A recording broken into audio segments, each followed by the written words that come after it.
The OPEC oil cartel warned its member countries, with extreme urgency, at Cop28 that the crackdown on fossil fuels could reach a tipping point with irreversible consequences, in leaked letters seen by The Guardian. The letters state that a proposal to phase out fossil fuels remains on the negotiating table at the UN Climate Summit and call on petrostates to proactively reject any text or formula that targets energy, i.e. fossil fuels, rather than emissions. Bloomberg and news agencies also reported the news on Friday, saying multiple independent sources confirmed the documents were genuine and that OPEC declined to comment. The letters reveal the depth of OPEC's fear that Cop28 could be a turning point against oil and gas, which it said would put at risk the prosperity and future of our people.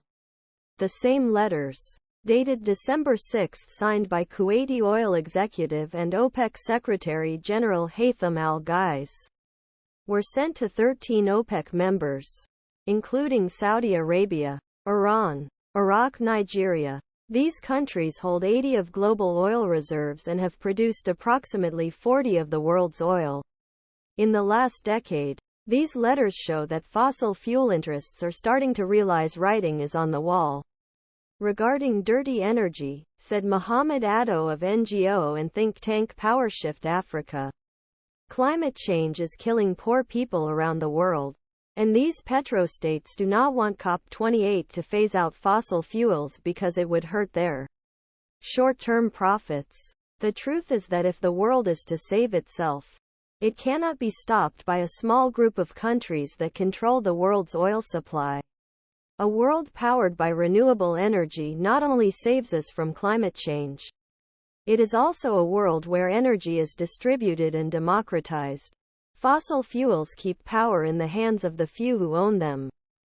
The letter was also sent to the United Arab Emirates, another OPEC member hosting COP28. More than 100 countries want COP28's final decision to phase out fossil fuels.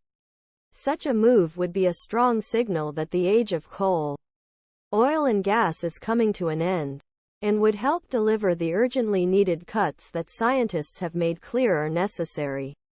Carbon emissions from burning fossil fuels are the biggest driver of the climate crisis. Emissions are still rising, but they need fall almost half by 2030 and to net zero 2050 have any chance of keeping global warming within the internationally agreed 1.5°C limit. Extreme weather conditions are already causing loss of life and property today and will worsen rapidly above 1.5°C. The same letters were signed by OPEC Secretary General Haitham al-Ghais and sent to member countries.